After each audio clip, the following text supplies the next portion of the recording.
Hello and welcome to the Life in General podcast. My name is Nick. My name is Ian. Why you gotta say something? Why you gotta say all weird?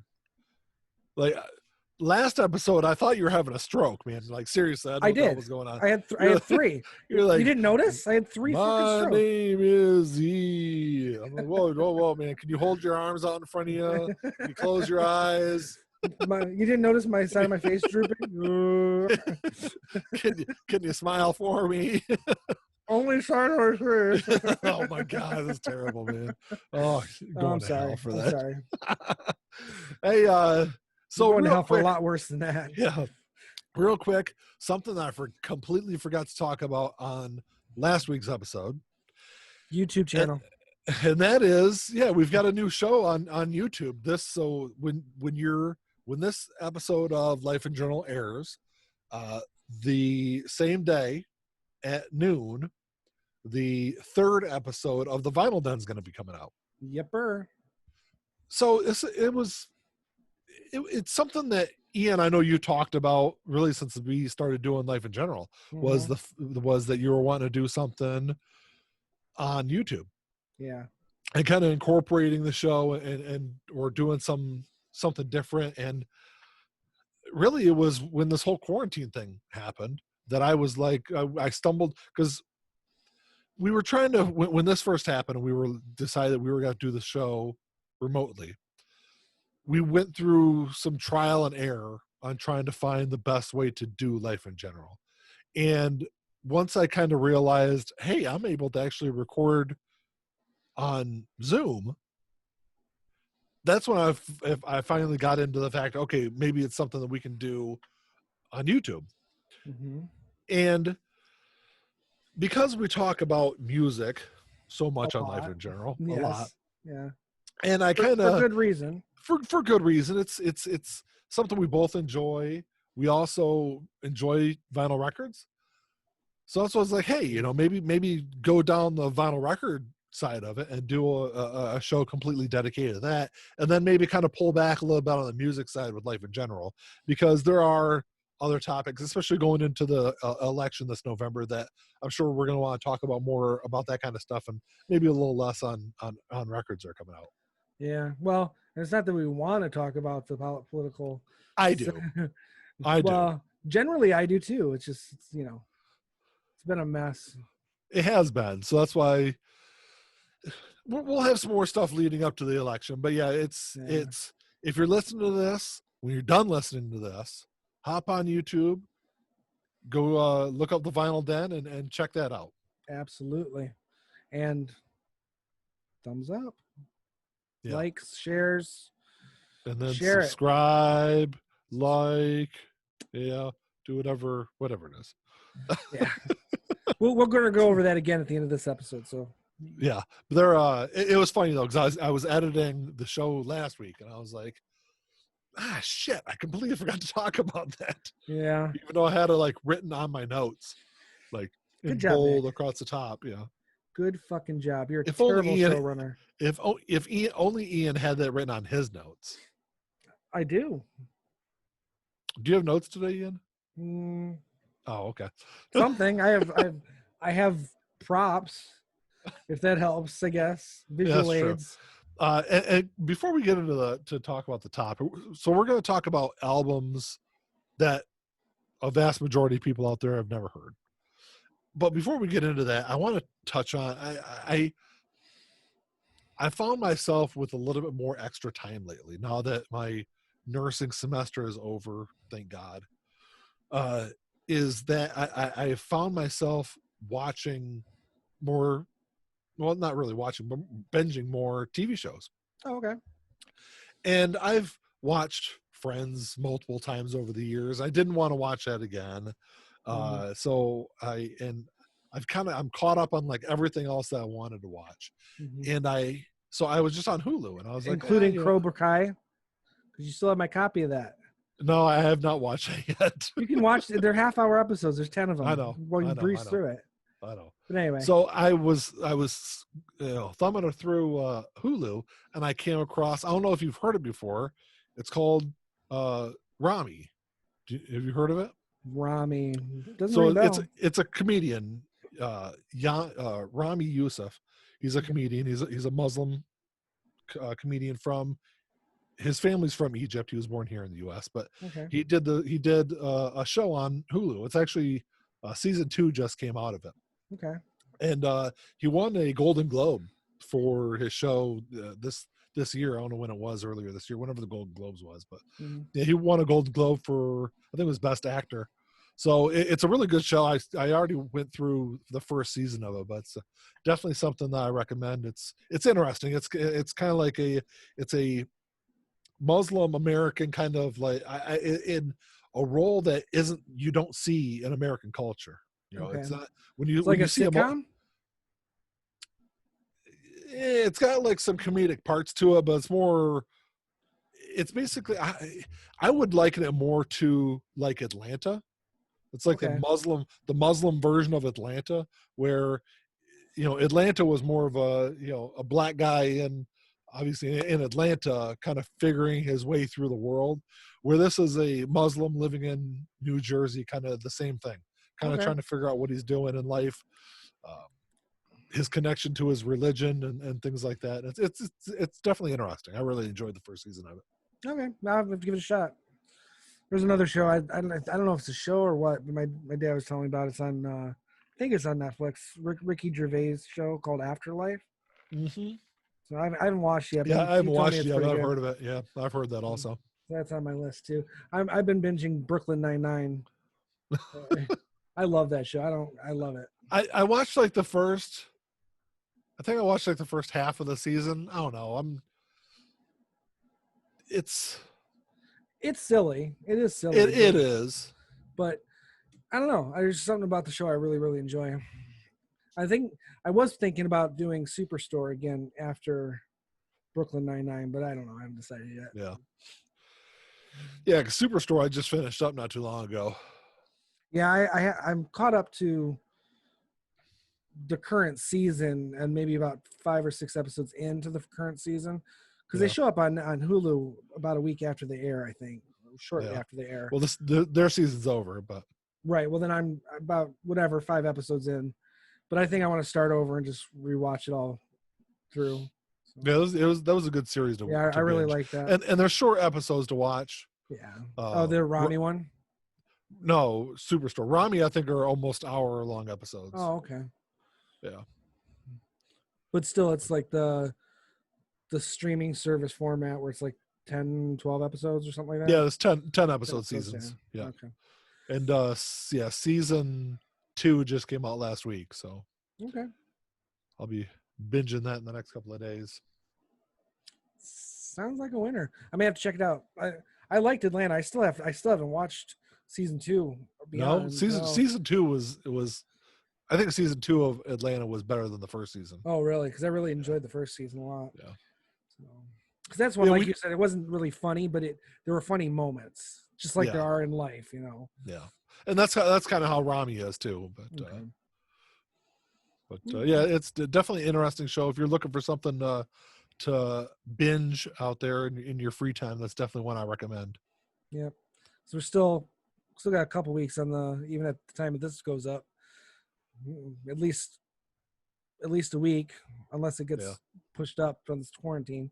Although I think most things are kind of opening up slowly anyway, even with things being shut down. Yeah, I don't know. It's hard to say. It's, theoretically it could still get pushed back to the end of June, but who knows? But anyway, on to our topic. This is the first episode of the month, so it's typically our vinyl record episode. But in light of the pandemic and everything else, I haven't really had time to get anything. Well, I mean, you have because you just buy you just throw your money out into the world and records just come to you. Pretty much. But the thing that's also kind of stunted these vinyl episodes is the fact that a lot of stuff's not being released. Right. A lot of things are being pushed back. By the time this episode airs, the list for Record Store Day will be out. Of course, it's not out at the time we're recording this, so we'll touch on the Record Store list at a future episode. But it's because of delays and things being pushed out, and it's it's not like our typical music episode. Normally we would kind of run through what's coming out, what we're looking for, things like what we that, picked up. what we've picked up. Which I I have finally picked was up able quite to a go. few. Yeah, but I've been good because I've been trying not to spend too much money online lately. I have a to no avail. But I mean, I really haven't. I haven't been ordering records. yeah. But I finally, because like I said, things are starting to open up, and as you have, I've finally managed to get into the record store. So I've spent my first amount of money on records since January. It was the last time I bought fucking records. Yeah. That's crazy. So I spent $80, which in hindsight now, thinking about it, if this hadn't happened, I probably would have spent 5 times that by now since the last time I was there. Yeah, the record store that we typically go to just opened back up, and I bought, I think, 15 albums in the first couple of days that they were open. So I bought 4. I bought 4. I have been buying stuff online and things like that too, but yeah, one I already had, but it was, I don't know. I bought it used and I've listened to it before and it was fine. But the last time I listened to it, it was all scratchy and skipped a lot. So I looked at it and it was pretty beat up. And I don't know if I just didn't notice it before or what. But maybe. So I replaced it. I got a brand new pressing of it. So I do have an interesting story about my first trip back to the record store. Okay. But if you really want to find out about that, check out episode 2 of the Vinyl Den. Son of a bitch! You mean I gotta watch the fucking YouTube show now? Damn. Yep. Check out. I have to look at you like this. Now I gotta watch the fucking show too. Episode 2, I will discuss what happened. It was very interesting and informative. But if you're a Beatles record fan, you'll enjoy the story. So I'll just leave it. Who's not a Beatles fan? I know we were just talking about people who think they're overrated. Yeah. I thought they were for a long time also, but I'm sure we'll get into all that on the Vinyl Den. Yeah. History speaks for itself, and their place in it in rock history is never going to change. So at least not for me. So we're going to talk in this episode at least about albums that I'm sure some people out there have listened to, but they're not widely popular albums. And I did have a couple of rules for. You didn't give me any rules. Albums. I did. I texted them to you. Oh, maybe I didn't read them. I gave you the main one, obviously. Right. So well, that one I remembered. The rules that kind of guide the conversation were, one, that the album has never charted in the U.S. I do have a couple that have charted overseas, right? But I was mainly focused on success in the U.S. Number 2, it couldn't be a live album. Okay. And third, it couldn't be a best of. Okay. I don't think you sent me those, but that's fair. I figured you wouldn't have picked those anyway. I wouldn't have picked those anyway. I know you're not a big live album fan, so. Certain bands. And generally live albums actually tend to sell pretty well. Right. They're typically like a best of album, which also sell normally pretty well. Right. So I have an issue and it's a weird thing with me, and it makes me very picky. I either want the songs to sound exactly like they did on the album or completely different than what they sounded like on the album. I don't like the in between. And no performance is ever perfect. Yeah. No matter what band or artist it is. But when there's a lot of mistakes and they're extremely noticeable, and I've listened to some live albums where that's the case. Yeah. It's too much. I'd much rather just see them in person, because you can overlook those mistakes when you're in the vibe of being, watching them live and everything. You don't notice the little details, whereas if on an album it's captured forever. Mm-hmm. But I did want to say that, first off, music is very subjective. And of course. So obviously our lists are going to be very subjective also. For me personally, I've primarily listened to and been influenced by 80s and 90s rock, alternative or grunge, if you want to go that route. I've been influenced by a lot of punk music, ska, and even some pop music also, pop punk or whatever you want. And so my list that I'm going to talk about is going to kind of reflect those influences. Right.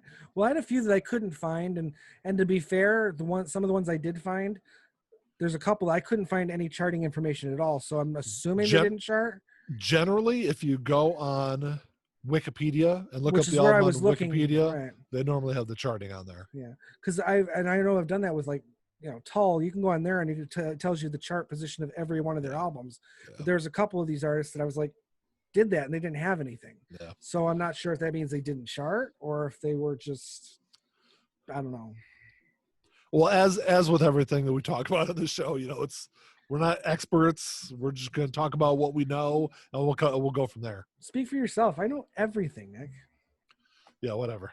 I will say that this list was a lot harder than I originally thought it would be. Yeah. Because originally I was like, oh, that'd be kind of a fun topic to talk about. And then I realized that there are a ton of albums that I thought never charted that miraculously ended up being 180 or something like that. Right, yeah. In the top 200 or whatever. Yeah. And then, there were some that I swore definitely had charted and never had. So definitely some surprises. Mm-hmm. But I managed to put together a decent little list, about 20 albums, and I've got 10 of them that I actually own. So I'll talk about all that. I didn't think to mention this before we started recording, but I do want to mention I found a new band that I really like, and I want to recommend them. Oh yeah, who's that? It's called Thank You Scientist. I think I have heard of them. They've got a bit of a following. I think they were even named New Artist of the Year by Rolling Stone in 2014 or 16. Yeah. I don't know, but someone recommended them on one of the Facebook progressive rock pages I follow. And I was like, oh fuck. I looked, and then surprisingly I already had them in my artist list, but I never listened to them. Yeah. So I listened to all three of their albums, and they're really good. Really good. I'll check them out. Yeah, I think I've heard of them before, or maybe one of the people we work with talked about them. God, I remember hearing about them from somewhere though. I couldn't remember if I mentioned them before because, like maybe, I said, I had them in my list, but I don't remember listening to them. A while back, we did a show, an episode about newer music.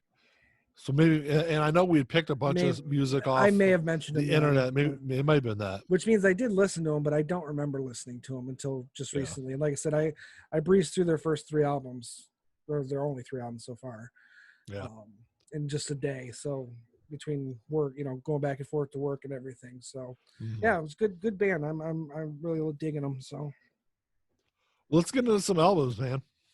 Yeah, well, you go ahead and start because your list is way bigger than mine. So the first one, I did all mine in alphabetical, so I'm going to go just right down the list. The first one is an album from 1999. It's never been released on vinyl. It's by a band named Arthur. Yep. And the album is called Loneliness is Bliss. And it's an album, it's probably more of like an EP or a double EP than an actual album. But it's a fantastic album, chock full of some good old fashioned late 90s pop punk music that I really enjoyed. Yeah, I remember you playing it for me. I played the shit a long time ago. Yeah. And it was good stuff. Because is it just the one guy from MXPX? It's a side project of MXPX. So it's actually all three of the band members from MXPX plus another guitarist. Okay. So it's like Foxborough Hot Tubs for Green Day. Kind of, yeah. And that other whatever weird thing that they did. Yeah. What was that other? I don't know. They all like wore masks and shit. Yeah. Foxborough Hot Tubs is that album's a good album. The other one was the other name. I don't remember the name of the band, but wasn't the album Money 2020 something like that? Something like that. Yeah, that sounds right. Isn't that Trump's slogan for the election? I don't know. It's a joke, Ian. All right. Because it wouldn't fucking surprise me because he only cares about two things: money and himself. And himself, yeah. So the second one I actually have. So Loneliness is Bliss obviously never charted. I think it was actually only sold through their website. Okay. The second one is actually an album by the same band that was released in 2010, and I actually have this one on vinyl. and it's by Arthur. It's called "Watch the Years Crawl By." It's it's along the same lines. Another just pop punk album, and it's just a great song to kind of sit down and blow through. Yeah. I don't know which one. I don't know which album it was. I don't know if you can see the artwork on the label, but I like it's got like the dice on there. Oh yeah, I can see it. Pretty cool.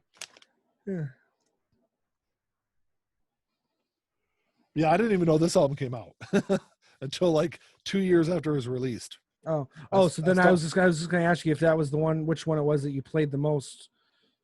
Oh yeah, definitely Loneliness is Bliss. I didn't get this until this came out in 2010, so I was living in Tennessee. Oh yeah, I wouldn't have heard it then because I just Michigan by then. And I just found this. I was on MXPX's website last year, I think it was, and I was like, oh, they got a vinyl tab on there. So I clicked on their vinyl tab, and I was like, holy shit, they actually pressed that on vinyl. So that was definitely, I was excited to find that one because that's definitely a great album. What's one you got there, Ian? Well, I'll start with this one as well because it's on top. I've mentioned this band before. This is Spock's Beard. Yep. It's their debut album. For a band that went on, I mean, they were never huge in the States. They're huge overseas, but they had success here. They even had music videos played on MTV, but not off of this album. But this album is huge. I mean, as far as the progressive rock kind of underworld goes, it's huge. And this is a big blow up like album for them for a lot of reasons. And it never charted at all. Which is that The Light? Yeah, The Light. Yep. Okay. And look at their discography. They've never had. Oh, I'm sorry. I shouldn't say they never have. Two of their last three albums charted. Those are their only albums that have charted in the U.S. Two of their last three. So that would be Brief Nocturnes and Sleepless Nights and Oblivion Particle. Nights. Dreamless Nights, sorry. Dreamless Sleep, I'm sorry. Whatever, yeah. And the Oblivion Particle. Yep. Yeah. And that's not even the original Spock's Beard, technically. Because Spock's Beard was founded by Neil Morse, who left the band in 2001 to pursue a solo career that was kind of along the same lines as what he was doing, but integrating a lot of his faith into it because he's Christian, hugely Christian. And it doesn't show in the early works, but he was Christian then too. But he really went kind of full blown. But when he left, the band didn't bring in a new singer. Their drummer became the singer. And then he left in 2010. So those two albums that you mentioned had a new singer and a new drummer on it. So it was still the band, but the dynamics of the band are very different. Once Neil Morse left, because he was the driving force, wrote everything. And there was a very, very progressive sound to it. Whereas after he left, it got more of a hard rock, slightly progressive sound to it. So yeah, very different situation, but The Light is a fantastic album. I think you would even maybe like it because there's a little bit of especially on the one song, The Water. There's little things, and it could just be my interpretation of the sounds that things are doing, but there's a very Pink Floyd element to that song, even though it's 25 minutes long.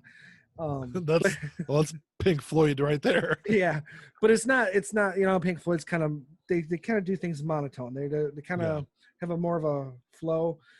A lot of because it's more progressive rock, there's flow, and then there's whoa way over here, and then there's back to flow. So but there's some flow in there that's very Pink Floyd in my opinion.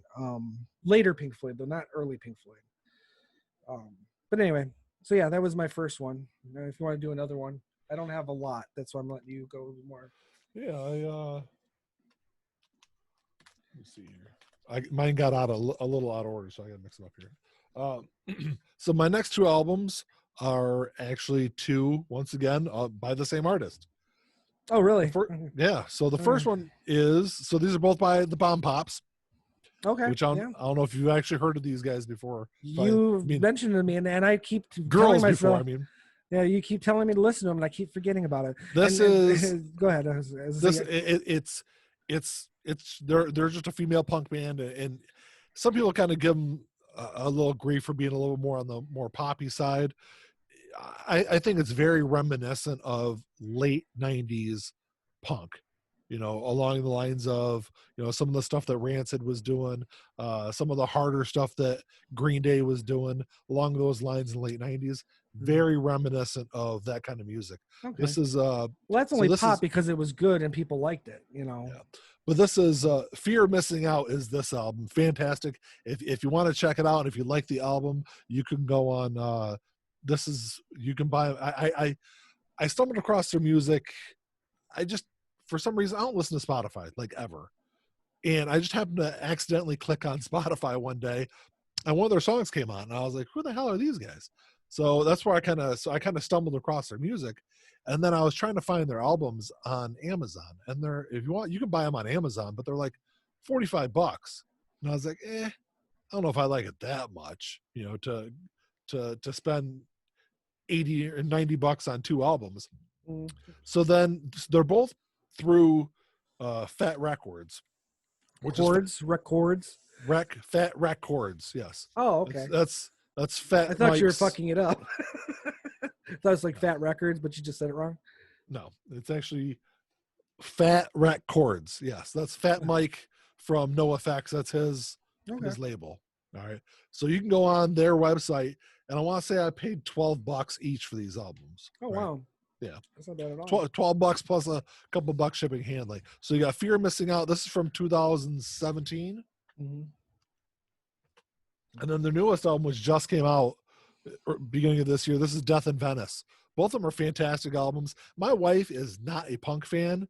She likes this album. She actually has it downloaded to her phone. Oh, wow. Okay. Yeah, so it's definitely one to check out for sure. She likes some pop punk because she likes MXPX.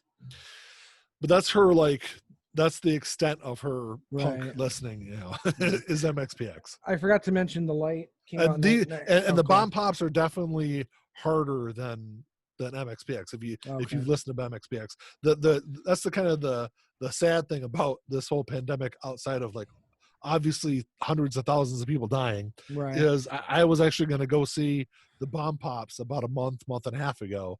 They're playing out toward north of Detroit, and the tickets were like $17 for their show. And I was like, shit, I was just going to go by myself and go see them. I didn't care. But then, of course, the pandemic hits and everything gets canceled. So. Right. I forgot to mention the Light by Spock Spirit came out in 1995.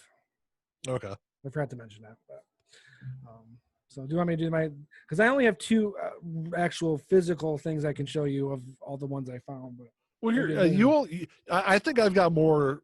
Albums. So here, let me knock out, because the next one, the next 2 albums are 2 that I don't own. Okay. One of them I really wish I could own. I don't think either one were ever pressed on vinyl, and they're both by the same artist. And the artist is his name is Classified. He is a white rapper from Canada. Okay. Yeah. I see part of the issue. What, just Canada? Come on, man. Really? Well, Canadian rapper is one thing. A white Canadian rapper? Yeah. Or I should say a white rapper is one thing. A Canadian white rapper is another. Because when you say Canadian rapper, probably the first thing that pops into people's head is Snow. Do you remember wouldn't pop into my head at all. Informer, like everyone knows that fucking song from the early 90s, but whatever. Apparently not. So he did have some modest success. So the 2 albums I really put on my list was Self-Explanatory from 2009 and Handshakes and Middle Fingers from 2011. Self-Explanatory, he had some modest success with it. It never charted though. The one song off there is "Oh Canada."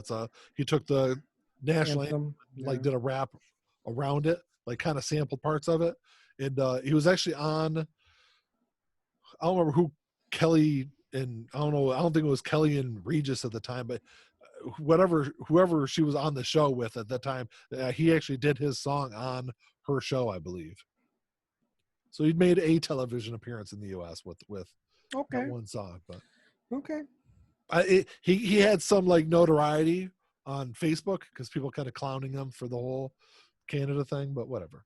They're both Well, really it's good just albums, and it's not like you're like, it is more like a grimier, organic kind of hip hop rap, and not so much like obviously like gangster rap. It's not like your Snoop Dogg, Dr. Dre, Ice well, I would Cube kind hope of so stuff. because it's coming from a different place.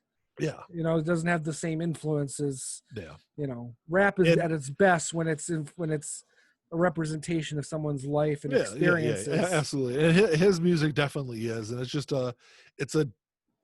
it's a different style of rap that they do in Canada, and it's both of those albums I think are definitely head and shoulders above his other work that he did. But those are both great albums. Okay. Yeah, I've never heard of him, and I've never heard of Snow. Actually, Spock's Beard has an album called Snow. Yeah.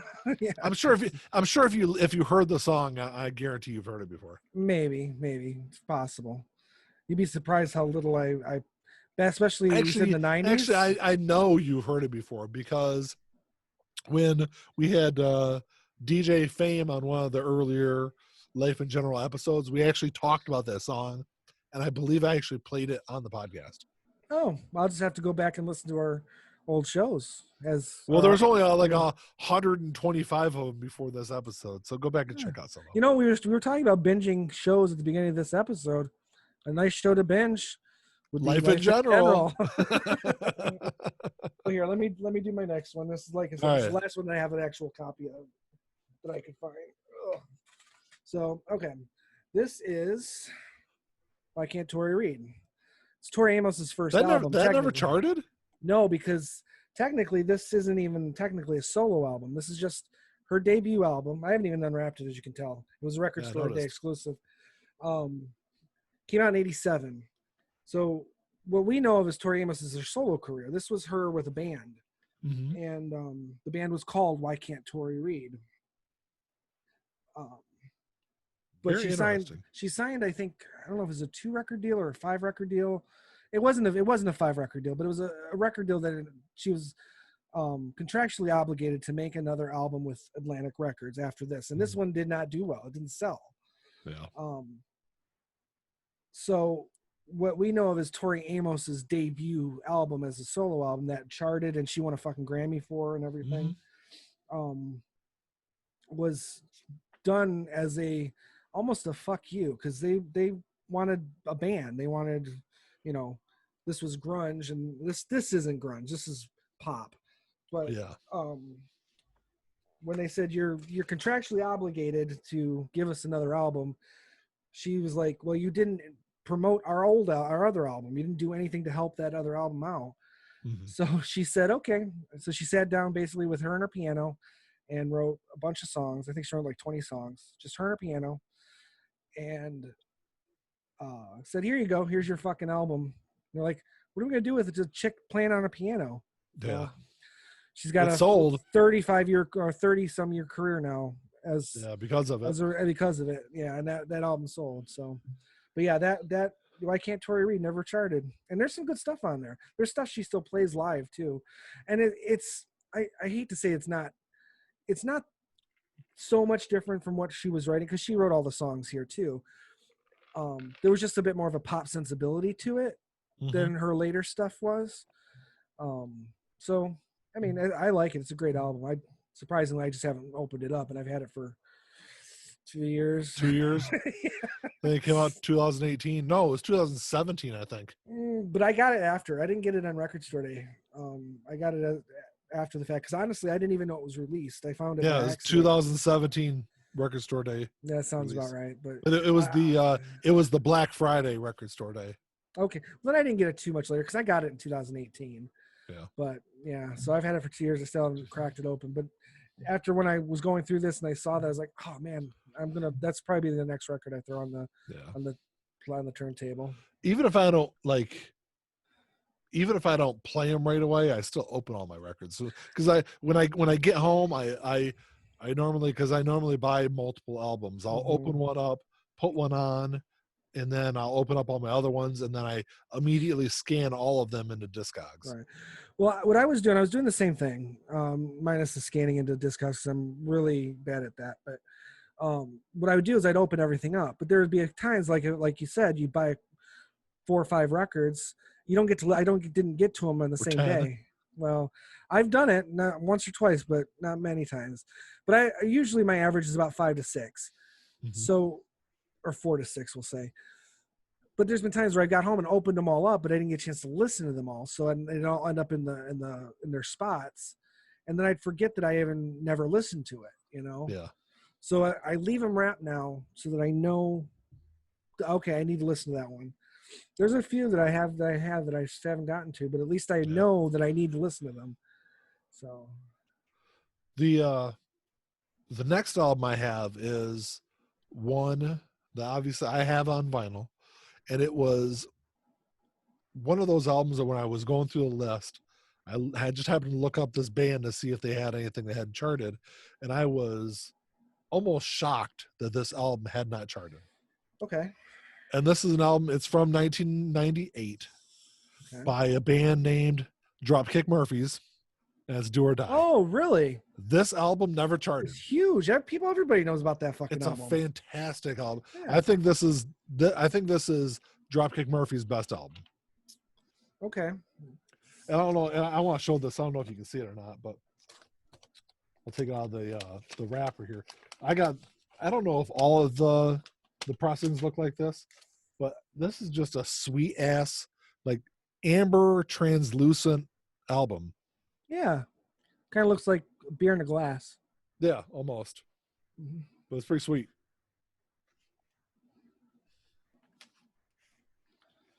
But it's definitely an album that everyone should know. If you're a punk fan, it's the pinnacle of their career, and it was their first album. Even though, I mean, they had some great albums afterwards. Sing Loud, Sing Proud, which is their second album, and that actually charted. Did it? Yeah. That was also a fantastic album. Would you classify them? I mean, I know there's punk to them, but would you classify them as a punk band? Yeah. Well, what else would you classify? I don't know. Them as? I mean, because I when you said it, it was like, huh? And then I started thinking about, I'm like, yeah. But I don't know, because there's other elements going on there than just punk. I mean, isn't there an all kind of music though? I guess. I don't know. Man, punk's fine. That description doesn't bother me in any way. It just kind of caught me off guard. I was like, I don't know. It's actually the album is listed as hardcore punk and Celtic punk. Okay. Celtic punk's a thing, huh? I guess so. All right. All right. If there's something out there that is Celtic punk, it is definitely this album. Yeah, no, it's not a bad description for it by any means. So, yeah, I don't know. For me now, I don't have a copy. I don't have any more copies to show off, but yeah. Do you have more albums to talk about? At least? Yeah. Oh, okay. All right. But those are the only two that I have that I could find. But again, I was really just kind of stuck with kind of obscure stuff. I mean, bands that are known but just not hugely known. Mm-hmm. This one is The Flower King by the Flower Kings. It was their, I guess it's not really. They're a Swedish band. They came up. See, there's like this. I call it the '90s the '90s class of the '90s for progressive rock bands. Mm-hmm. Dream Theater, Spock's Beard, things like that. And the Flower Kings are among that group. In fact, Neil Morse and the lead singer of the Flower Kings, Ronnie Stolt, is along with with Mike Portnoy from Dream Theater and Pete Travers from Marillion. They sworn a super group called Transatlantic. So, but anyway, their debut. I guess it's kind of a debut. It's questionable because there's the timing of when it was released, and then there's argument that it's strictly a solo album by Ronnie Stolt because it doesn't have other members of the band. But either way, it's a great album, and I consider it the What's first the name of it? Return of the Flower King. Or no, I'm sorry, The Flower King by the Flower Kings. I think it was 94 it came out, 94, 95. Because they don't have that listed in their discography. That's why I was saying. Mm,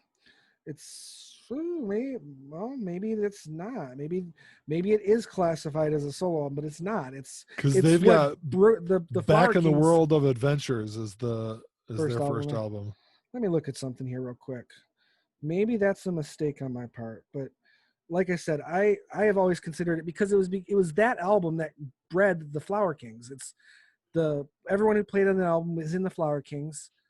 It may have started life as a solo album for what's No, his name. it's listed as a solo album. Really? Yeah. Okay, well then still the same thing applies. It didn't chart in the US at all. No. But it's a really good album, and it regardless if it was a solo album, it did spawn the Flower Kings because they became everything after that was by the Flower Kings. Yeah. You know? Well, he's got quite the discography. Yeah. Yep.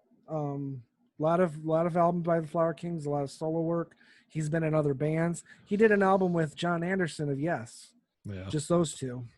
But he's with Transatlantic, Bullenberg Experience. Not familiar with that group. The Tangent. The Tangent is I'm familiar with. Yep. Circus Brimstone. Yep. Agents of Mercy. I didn't know about that one either. He's done Third World Electric. Then he did another album he did the album with John Anderson. Apparently they were working on another album too, but it hasn't come out. I wasn't blown away by the last one, but he did an album with The Sea Within. Yep. And he also did an album with obviously the Flower Kings. Mm. They're a good band. He's done guest work on a bunch of albums also.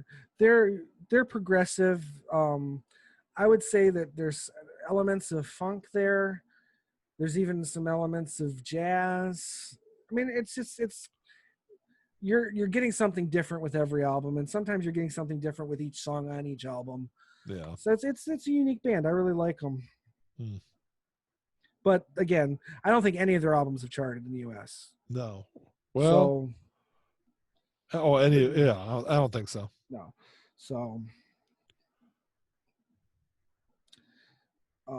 So yeah. I just thought of one that I didn't look up, but I better check and make sure it's not. What's that? I'm not gonna say until I make sure it's. Do you want me to do my next one then? Yeah, you go ahead. So the next one I don't have on vinyl. The next couple I don't have on vinyl, but okay. The next one it's from a ska band called Five Iron Frenzy. They've been around for a long time. They did have a hiatus from like the mid to late 2000s. Okay. But their album in 2004, it's called The End Is Near. It was their last album before they took that hiatus. It's a fantastic album. I've seen these guys live. They absolutely kick ass. Good high-powered ska band if you're into ska.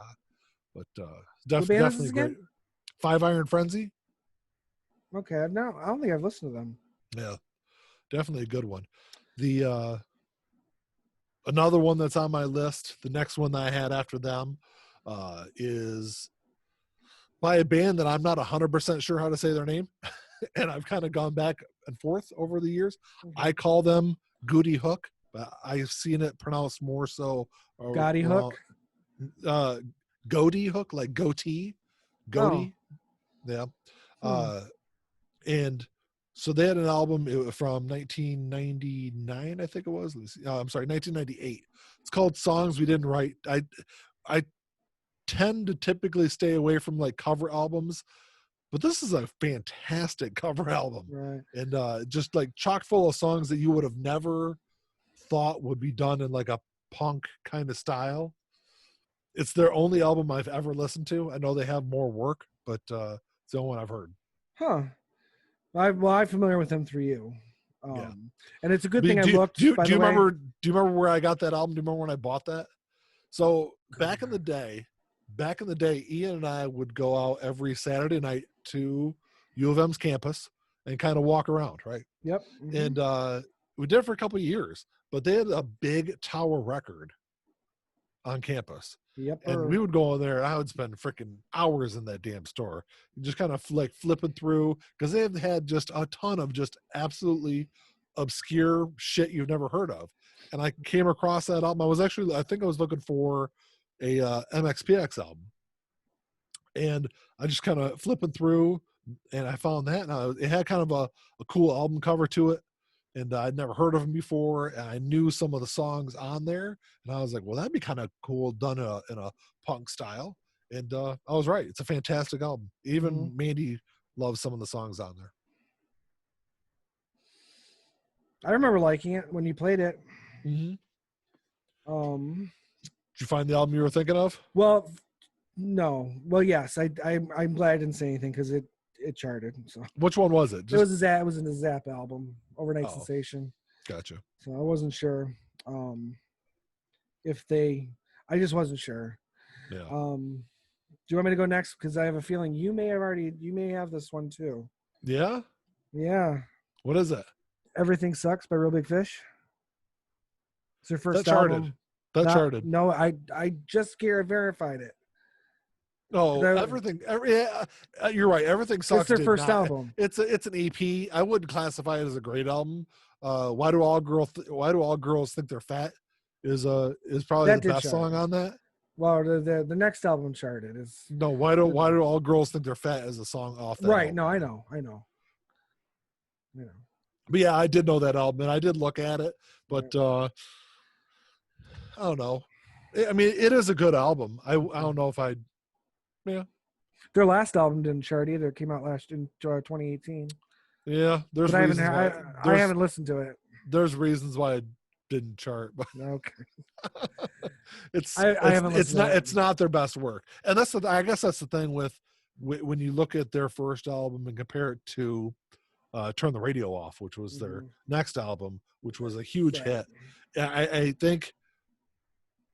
Well, it's an okay album to start with. It wasn't an album; it was an EP. I want to say there was only like 6 songs on it, and I guess what came next would Turn the Radio Off, and and their album after that, I think really kind of blew that first one out of the water as far as quality.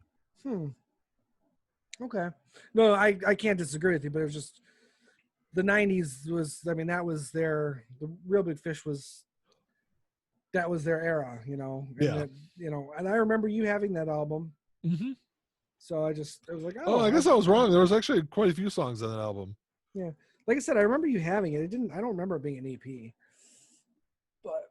There was an EP version. That's why I was thinking. Okay. But yeah, that one stood out. And then after I checked the Frank Zappa one, I was like, I better check again just to make sure. So I checked that one. Couple others for me.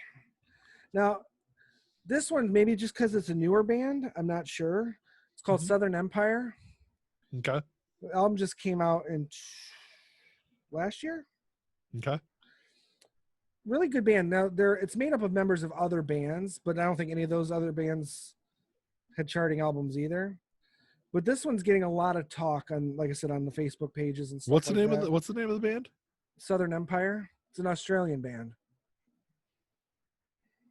Okay. Let me go back to my list. I left my list.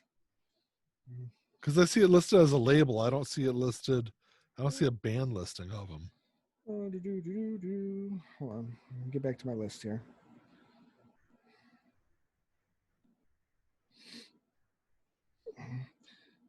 They have 2 studio albums and a live album. Okay. The first album came out in 2016 and the new one was 2018. Like I said, they're made up of members of other bands. Gotcha. Mostly progressive-ish rock bands.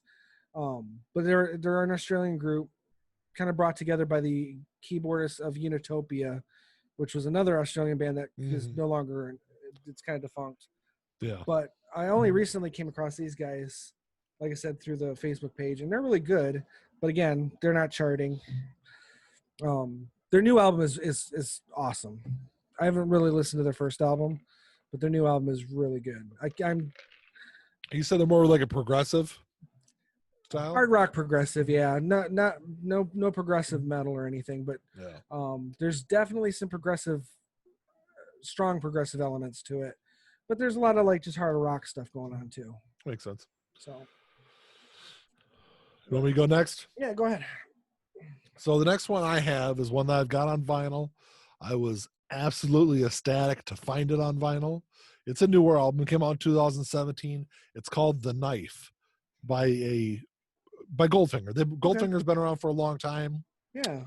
They broke up for a while. They reformed to make this album. They added Mike Herrera from MXPX plays bass on this album, and Travis Barker from Blink-182 plays drums on this album. But it's just a great punk ska album. It's also, I didn't know this when I bought this, but it's a orange vinyl, and it's like a really bright orange too. Oh yeah, it's kind of cool. It's got the little skull guy on there. That's what my Alice Cooper Dragontown looks like. Yeah, just solid orange. Mm-hmm. I didn't tell you. I told you I picked up the new Green Day album finally. Mm-hmm. I got the pink version. Okay. So they had the black and the pink. Yeah, that was the records, the indie record store one, I think. Okay. The pink one was. Okay. But yeah, if you're a punk ska fan, definitely check out The Knife. Yeah, Goldfinger's a good band. Goldfinger, absolutely. Yeah. They've been doing a lot of stuff during the quarantine also. Oh, have they? Yeah, I've been seeing. You know what? They've been redoing older songs and doing videos and stuff for them. So it's been kind of cool. Green Day's been releasing cover songs every Monday. Well, I'm saying it every Friday. They're releasing it on like YouTube and stuff, but they're releasing it like as singles on Fridays. Yeah, so they're actually they release them on Mondays because I get emails from the band every Monday when they release them. Okay. Yeah. Well, like I said, I only look at my Spotify list that, the new releases for Fridays. Yeah. And it's been showing up. And they did Manic Monday this week. It's actually pretty good. Actually, Manic Monday they did a couple of weeks ago. Oh, that just popped up today. All right. Whatever. I can't help it. You're late to the game, man.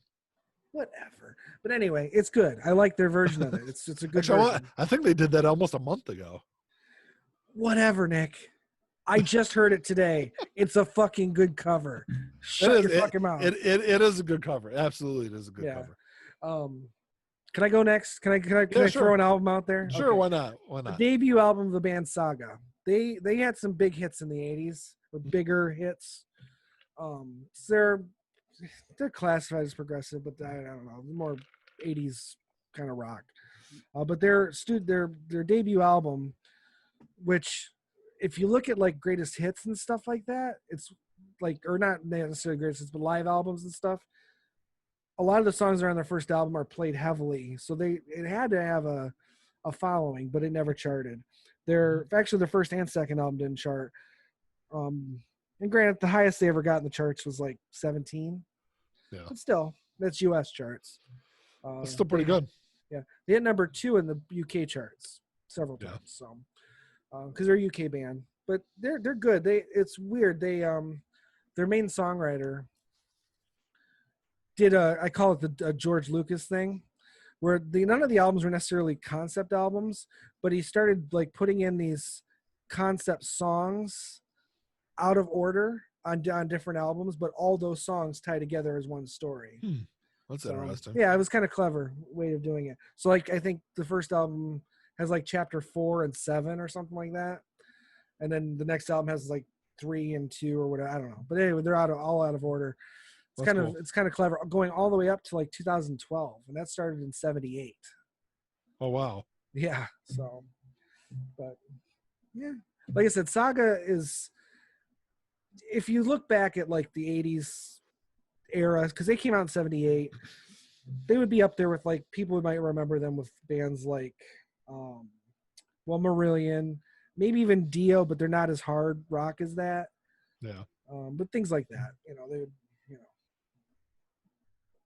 Yeah, I remember them. I remember hearing of them. Okay. What else you got, man? Honestly, that was it. Oh, you jackass. I told you, you said you had a hard time. I had an even harder time. Mainly because I did it all today. So the next one, I'm breaking a rule with Ian. Because this album charted barely.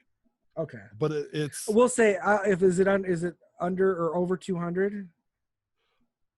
Well, the charts only go up to 200. Oh, well, generally. So okay. But it was in the high 100s. And I only put it on this list because it still is an album that I'm sure hardly anyone has ever freaking heard of or even listened to, even if you've heard the band. And it's just an album that means so much to me personally.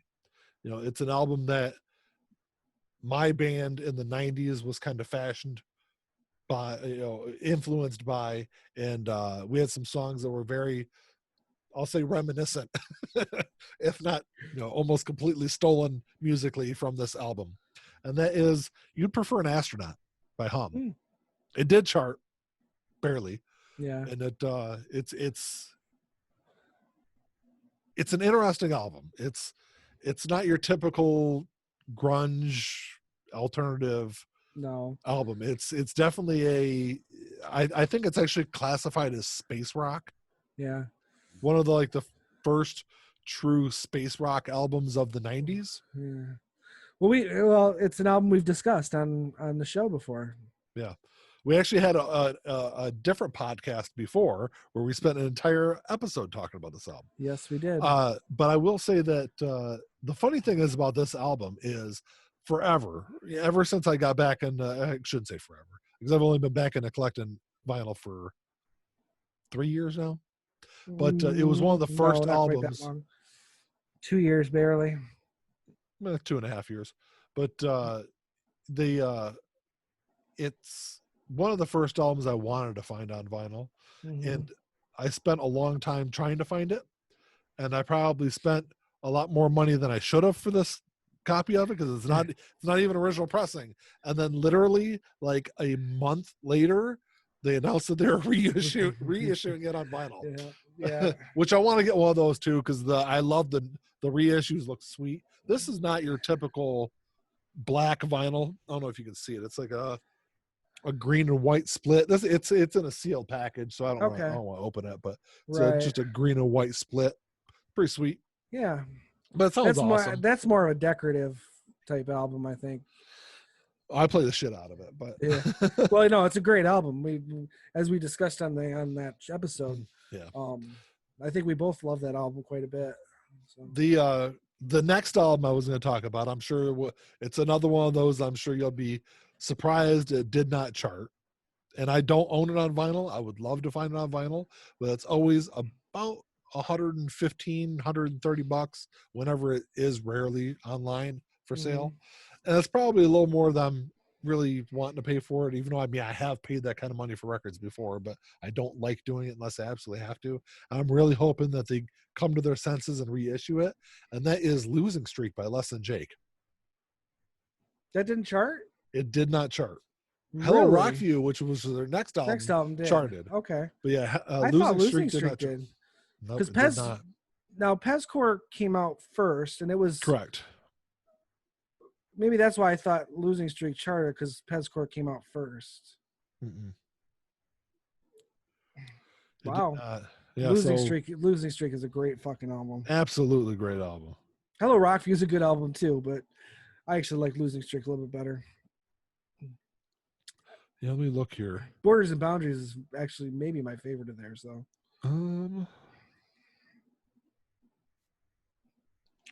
Yeah, it didn't. Well, it's EPs.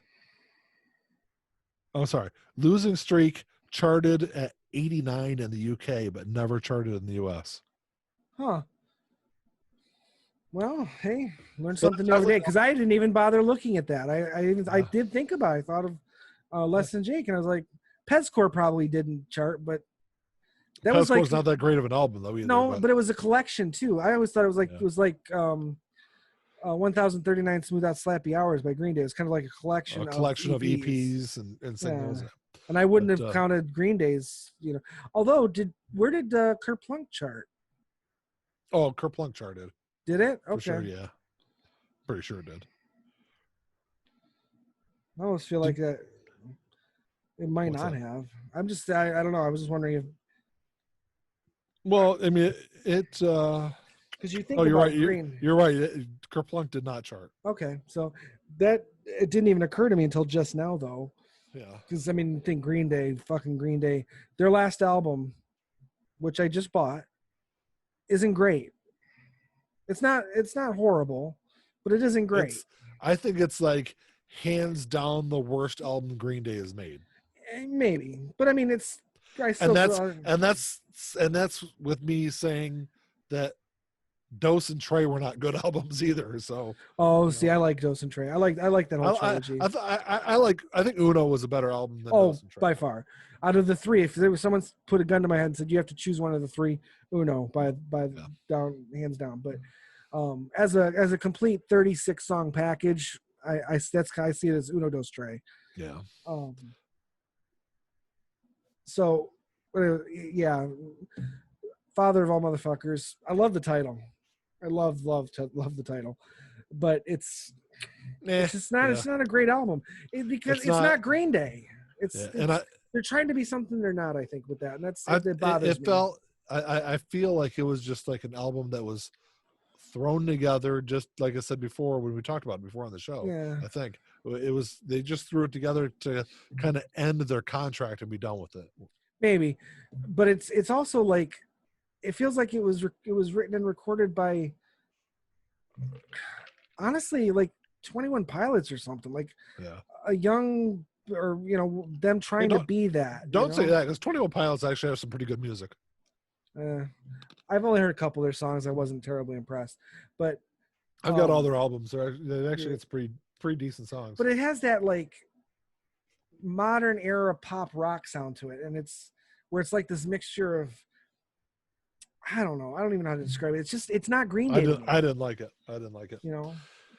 Their last album was good. Revolution Radio was a decent album. It was good. This just isn't cutting it. But my point was, the reason I brought it up was when it comes to Green Day, even an album that I consider completely subpar for them charts. So I think I just assumed Kerplunk charted, even though. No. I thought it did too, but I just looked it up and it did not chart. So that's another album that you could throw on the list there. Yeah. The next album I've got is one that I would have assumed charted, and I was not entirely shocked that it hadn't, but I thought it would. Right. And that is The Living End by The Living End. This is released. It did get some radio play though, didn't it? It was released in '99.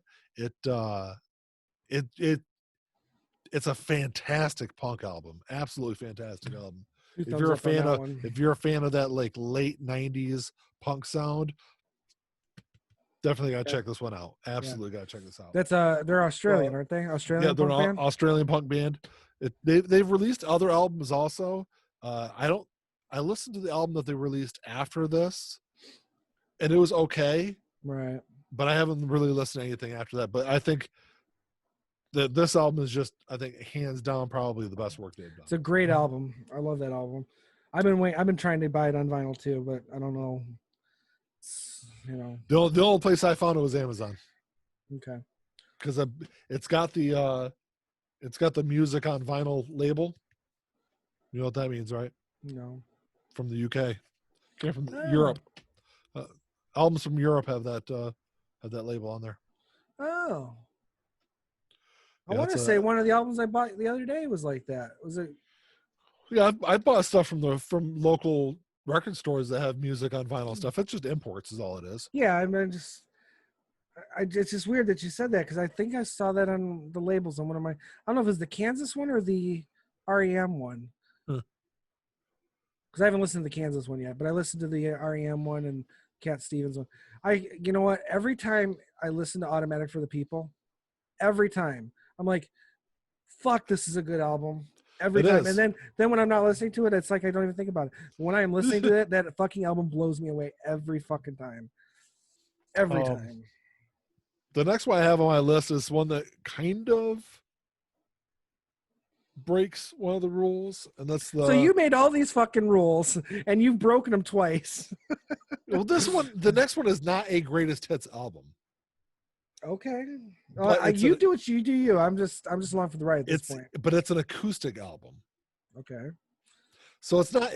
That's why I said it kind of breaks it, because it's not a greatest hits. They're all re-recorded songs. They're just all re-recorded acoustically. And so MXPX in 2014 released. It's called the Acoustic Collection, and in total, like altogether, package wise, it's probably my second favorite MXPX album.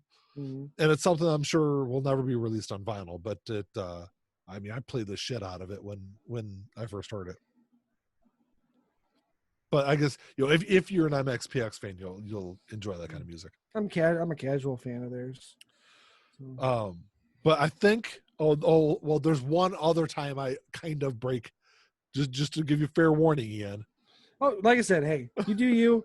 I don't have any more to offer other than conversation. So okay, so the next two I have are from the same artist, and it's probably another couple of those instances where you're going to be surprised that they didn't chart. Okay. One is, but they're both NoFX albums. Okay. Punk and Drublic and White Trash, Two Heaves and a Bean. Now, see, I would have assumed that one, although the title might have given it some problems. The original title would have given them much worse issues. But that's a huge album. People know that fucking album.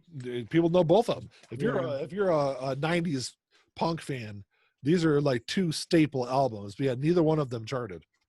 I'm glad to have both of them on vinyl. But they're like quintessential 90s punk music. Oh, of course. I think they're quintessential just for any collection that is rock oriented or has a large rock element to it, because maybe it's just me, but I don't generally like to put subgenre distinctions on my music. If I like it, I like it. Yeah. I do that for other people when I'm talking about it to make things easier, because other people like labels and specific things. And But as a rule, I don't put any labels on stuff. I have no problem listening to, and you're the same way, I think. I listen to everything. I could throw on pretty much everything but country. I can put on Mike Oldfield's Tubular Bells. Yeah. And then play Punk and Drublic. Mm-hmm. Right back to back, and it's just it's all just music to me. They're the next album I have on my list is the one it's the last one where I kind of touch the gray area of breaking rules. Okay. And that is it once again, it's not a greatest hits album per se, but it kind of was, because it was originally released as like half of the greatest hits, and then they like separated it and released it on its own. And it's Ska Acoustic by Real Big Fish. Okay. I don't think I ever heard that one. So they take all their like greatest hits and it's all done acoustically. And acoustic ska is fucking awesome. Yeah, I can see that. It's definitely, like I said, I've never heard that album. I wonder if it's on Spotify. I'm gonna have to check. It is. It is. With it right now. So. And I got it on white vinyl too. So it was actually, I want to say this was one of the first colored vinyl albums that I bought. Really? But that's it, and that's the end of my rule breaking. That, and it's the end of my physical albums. Okay. I have. Okay. I do have a couple more I was going to talk about, but well, talk away. Like I said, I'm along for the ride at this point. I'm just here for banter. I'm what's that guy's name? Who's Johnny Carson's sidekick? Ed something. Ed McMahon. Ed McMahon. I'm Ed McMahon. So the next one I was going to toss out is not just an album; it's an entire fucking collection. Ooh. And it's not original music. Ooh. But it's original music done in a specific way that makes it awesome. And that is anything from the catalog of Richard Cheese. Okay. What? No, nothing. I'm familiar with Richard Cheese, so I started So laughing. if you don't know who Richard Cheese is, Richard Cheese takes popular music and redoes them lounge jazz style. Mm-hmm. And the songs are absolutely incredible. And he did have one album that he had like a Hawaiian theme, and he did like I don't remember what songs were on there, but like Welcome to the Jungle done Hawaiian style, like hula style. It's I love it. Yeah, it's very interesting music, and it's one of those things where you sit around, like, especially when he does like some like he did like some old Two Live Crew done lounge jazz style, and you're like, oh my god, I can't believe he's saying these words. Like, go back and listen to these songs and you're like, holy shit. But yeah, definitely check out Richard Cheese. It's an interesting, fun time. At the very least, if you're in a group, you have a group of friends over, or whatever, you're having some drinks. Yeah, toss some of that in there. Toss some Richard Cheese on there. Absolutely. You will have some fun. The next one I was going to talk about was someone that we actually saw together, and it's up until very recently, it's an album that I thought was the only album released by this band. And do you know who it is, Ian? I do, and I actually looked for them, but I couldn't find any charting references. It's from 1999. This is a very small California punk band that was on Warped Tour that year. And it's not who I thought it was, but same. I'm with you there. I looked for them too. The name of the band is Slimer, and the name of the album is Adult Cabaret. And it is very like California punk 90s style, and it borders on Blink 182 ripoff. In the album note, the liner notes on the album, they actually apologize to Blink 182 for sounding so much like Blink. Like, even the lead singer like sounds like Blink. So it's he sounds like Tom DeLonge at least. Right. It's a really great album, and if you're watching this or listening to this podcast, you'll never fucking hear the album because it was never released anywhere. Right. But I did find out just recently they did release an album prior to Adult Cabaret, and I've got it on my want list on Discogs, and we'll see if it ever becomes available. Right. For a not so exorbitant price. Yes. Yeah. Even though I probably would pay a pretty decent penny for that CD. Would you? Oh, well, yeah. I mean, not more than like, $30 or $40, but I'd probably pay up to that for it. Yeah. No, I thought you were going to shoot for Spring Hill Jack. That's my last one. Oh, okay. Because I couldn't, because it's the same show. We saw them at the same Warped Tour, but I couldn't find any charting references for them. So yeah, that's the last one on my list. Is Spring Hill Jack. The name of the album is Songs from Suburbia. It's one of my favorite all-time ska albums. It's just a great album from beginning to end, and it's got your fun moments on there. It's got some serious moments. It's got some political moments. It's ska music with a message to at some point, and it's an album that is available on vinyl, and I have been waiting with bated breath to find it on vinyl, and it's actually to the point now where I'm probably going to start contacting people and just offering them money for that album. Wow. Be careful. Because you can go on Discogs and look up an album and see everyone that has that album. Yeah. No, I remember you playing it in your car, and then when we saw him live too. But I remember you playing that in your car and enjoying it quite a bit. Yeah. But the funny thing is, like, the most this album has ever sold for on Discogs is like $18 or like $22. It's not a whole lot. No, but considering how rare it is, though. Yeah, and a band that doesn't really exist anymore. No, they it was reissued a couple of years back. I want to say 2017, 2016, something like that. It was reissued and sold through Hot Topic, I believe. Oh, that makes sense. There was only like 500 copies that were made. So we'll see. We'll see if I ever actually get my hands on a copy of it. But have you checked Hot Topic's website? Yeah. Okay. Because if it was exclusive, you never know. They might have. If they made 500 copies, they might still be sitting on 100 copies of it. I wish they were. Trust me, I wish they were, man. But that's one that I would probably pay a lot more than the $20 that's gone for online. There's a few out there that if you would have asked me a year ago, I might have said no. But Living End is one. You said I can get it on Amazon, so that's it's like $25 on Amazon.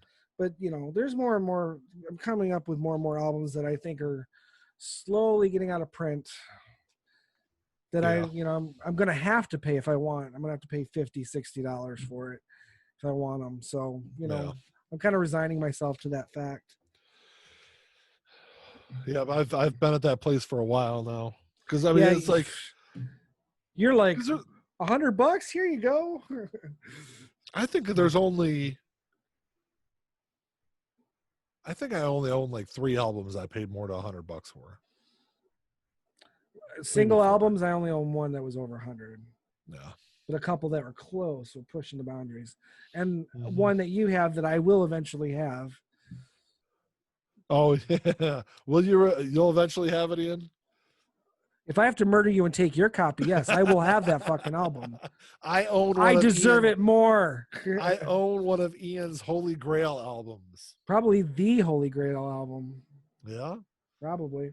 That's not my Holy Grail. Now, wait, because we're going to be talking about this. This is a little preview, I guess. Just a slight preview. Because we'll be talking about this on the Vinyl Den. When you say Holy Grail albums, is that albums that were on vinyl or are on vinyl that we don't have? Or albums that have never been on vinyl that we want? I would say that be both. That are on vinyl. That have at one point or another been on vinyl. Yes, that is actually available and attainable. It's just finding one that's for sale that's not $3,000. Okay. Then we don't have to watch the Vinyl Den now. You know what my Holy Grail is. I can think of a couple others, but that's my main I think for me, like if I had to pick a Holy Grail album, it would probably be a First State Butcher album. It's just, and those go sense. For a couple of $1,000. Right. Yeah, I've looked at it at Discogs before. It's up there. Yeah. Do you know? I mean, I read the Wikipedia story behind it, but I don't really remember it. But you know the 3 states, right? There's 3 states to the Butcher album. So First State. So they printed if you don't know, Yesterday and Today was a Beatles album released in '66 that they printed a bunch of copies of the album, and there was shock. People were in shock by this album cover. This is years before Alice Cooper was doing anything, shock wise, but it was, the Beatles dressed in butcher coats with slabs of meat laying around and dolls' heads. It was like actually doll parts. There's doll torsos, and it was just a very strange, surreal kind of cover. Yeah, and you can see it online. You can see it even on Wikipedia. Yeah. So there's 3 states of it. So they printed a bunch of these albums, and they went out to Beatles fan club members, people in the press, people in the music industry. And then as they started releasing these out to stores, there was this big outrage. So they pulled all the records back. They actually destroyed quite a few of them. And so if you have the First State Beatle album is just the plain Butcher cover. Okay. And then they took everything that they had left over, and they took the Yesterday and Today album cover, which everyone knows is them sitting on a trunk. It's called the trunk cover. And they took that, and they didn't want to throw out all these album covers. So they took the trunk cover, and they actually pasted it over the Butcher cover. So if you have a copy of this Butcher cover with the trunk cover pasted over top, that's considered a second state Butcher cover. Okay. So with the still pasted over cover. And then if you have a third state Butcher cover, that's one where they took that pasted on cover and they ripped it off. A lot of the times you damaged a lot of the album when a lot of the third state Butchers that you see have torn up. half of the cover is peeled off of it. I've seen some obviously not in person, but I've seen some third states for sale online, in the $400 to $500 range, where you can only see like one of the Beatles faces. So if I would love to have a first state Butcher album. Yeah, probably the hardest to find too. It is. They're ultra rare. You're going to pay several $1,000s for those. Yeah. Like I said, I've only ever seen pictures of it online. I would never imagine getting something like that. But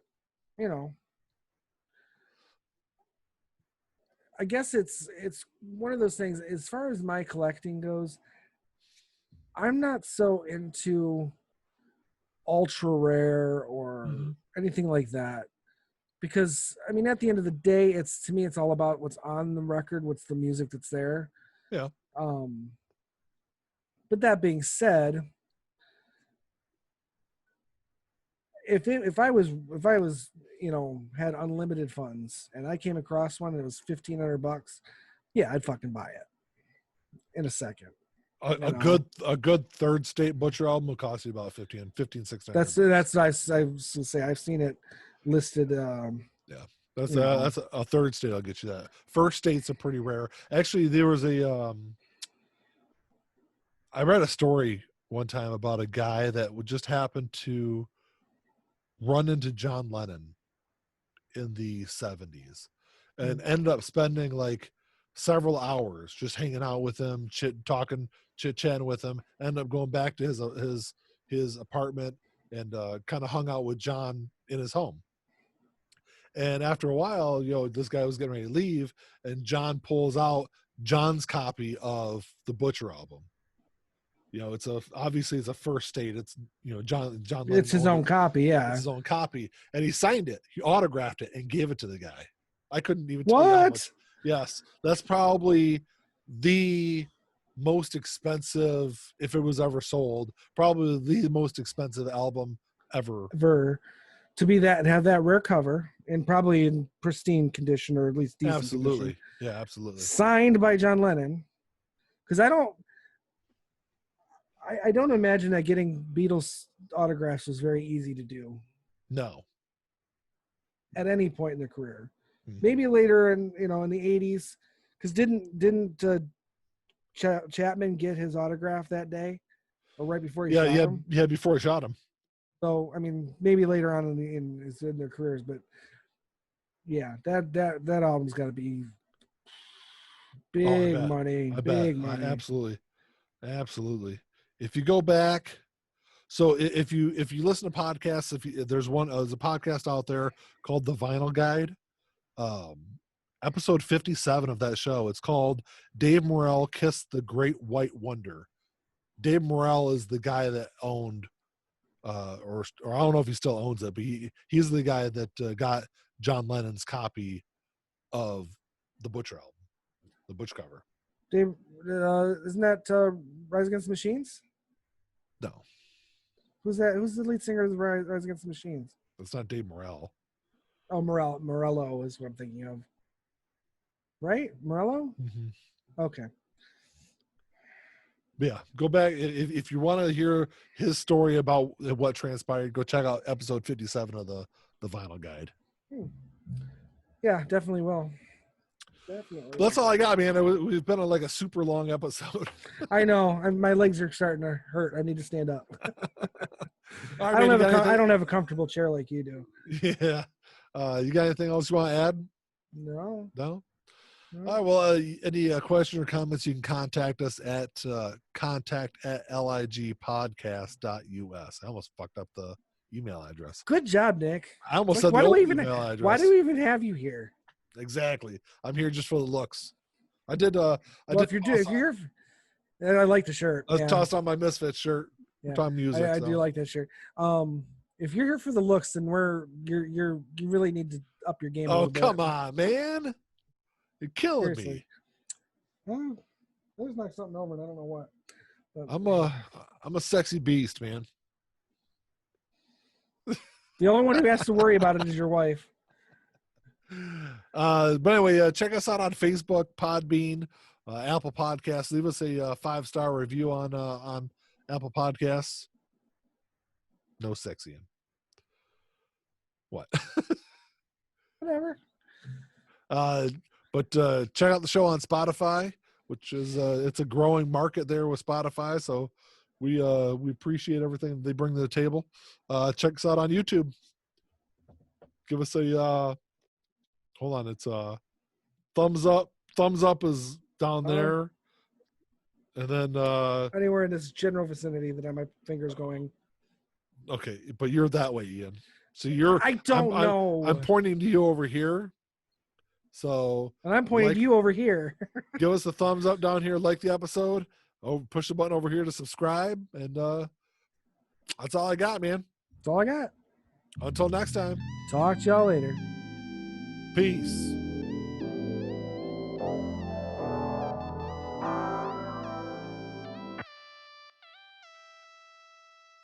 Play my role, let me tell you about it. This shit right here, man, I'm about it. Only real niggas reside around me. Yo, old lady, drop a guard around me. Dip like I know you can, bitch. Show me the ropes like we in the ring. Got you some cobras, you wanna hang. Shoulder to shoulder, them niggas basic. You know I won't lie. You know that I ain't for that fuck shit. You niggas alright, but I'm way better and she love it. Know that y'all sick as fuck. Here go this tissue, bruh. We taking the dub, hoping you get you some. This hit like a pick me up. She taking my drugs. Know they see the sign. That's some dollar signs. Know they sick as fuck. Know they sick as fuck. Tell them get well soon. Tell them get well soon. Know you sick as fuck. Get well soon. Oh shit. Watch out, you done caught Billy. Oh shit. Right now, and I'm smiling in your face, bitch. With a gold smile, you should probably make placement to your eye. Niggas sick as fuck. Standing with niggas who down for that party. Who down for some bitches who showing their bodies. Swear to God, nigga, this Molly got me up and rolling. These bodies of water. Bring that shit in bottles. We mosh at the party. That hit when we stylin'.